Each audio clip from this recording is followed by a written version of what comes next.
po namin kayo marinig eh. Parang kami-kami lang dito. Ang tao! Ang bayan! Ngayon ay lumalaban! Ang tao! Ang bayan!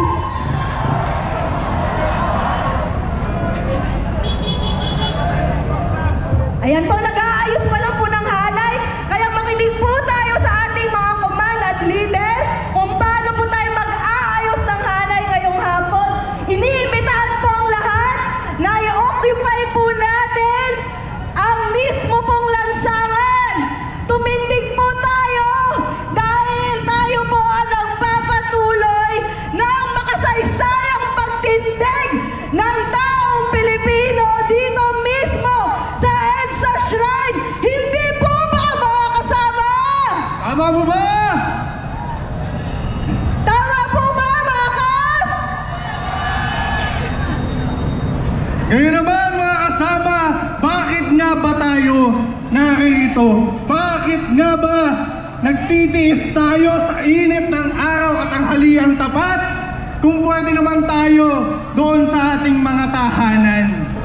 Paulit-ulit po ang nakikita natin sa telebisyon, kung nakikinig kayo sa radyo, nakakasawa na yung korupsyon, nakakasawa na yung paulit-ulit na mga pangako ng pagbabago nila Marcos. Pero anong ginagawa nila ngayon? Kakapasan lang po nung ating pambansang budget na sa kasaysayan ng Pilipinas ay isa kung hindi pinaka-kurakot sa lahat. Sa kalagitnaan na yung taong bayan, yung mga mamamayan po natin, tayo nagugutom, tayo pinagkakaitan ng ating mga kapatan sa edukasyon, sa pabahay, sa ating kalikasan. Tayo ang nahihirapan habang tumataas ang presyo. Anong sagot nila?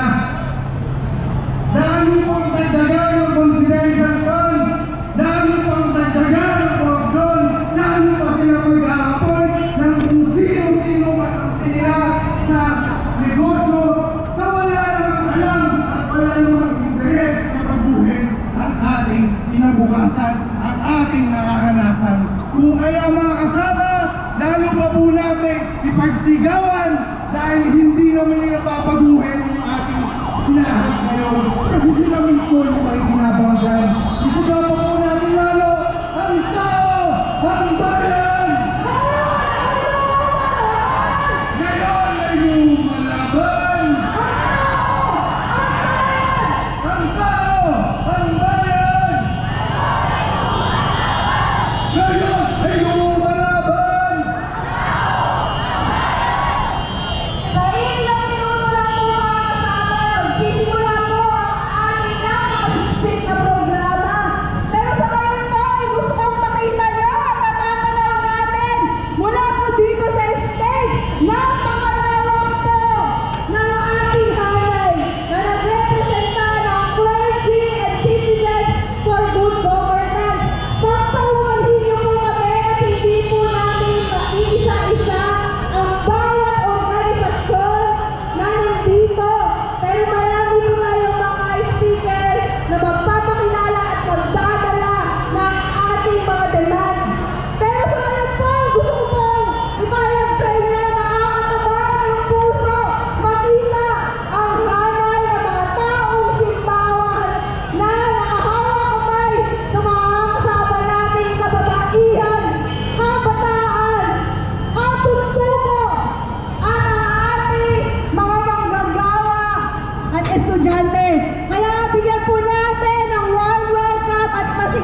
At sila po ang tumutulong sa atin na maayos at mapayapa natin magawa ang ating programa ngayong hapon.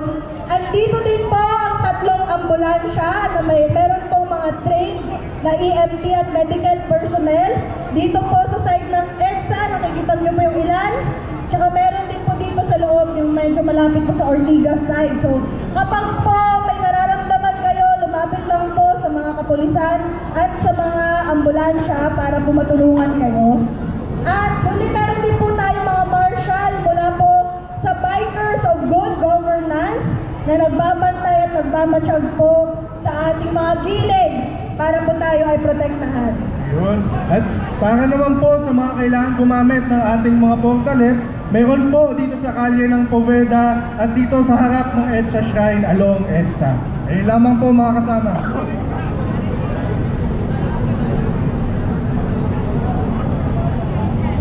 So ilang minuto pa lang po mga kas, salamat po sa pasensya, magsisimula po ang ating konsyerto at programa sa ilang minuto. Iniimbitahan po mga kasama na nandito sa site po ng EDSA Shrine na very welcome po kayong sumama sa amin dito mismo sa lansangan. Tawid lang po tayo paloob po dito sa hanay ng ating mga kasama. Nakikita po namin kayo dyan, mga nakaitim po at nakaputi. Hello po! Pwede po kayong sumali dito. Meron din naman pong lilim, hindi po mainit dito mismo sa lansangan at marami po kayong mga kasama. Ayun.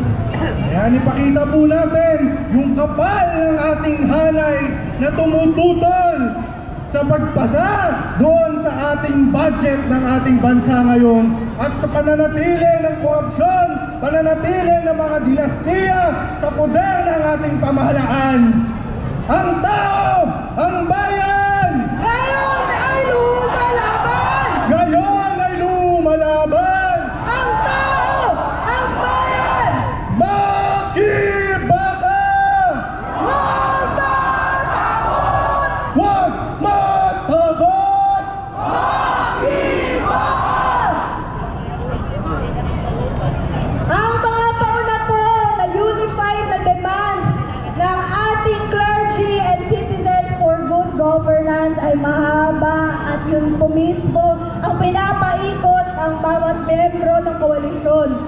Pero sa suma total at sa 3 short na sentences, ito po ang ating panawagan. Marcos, managot!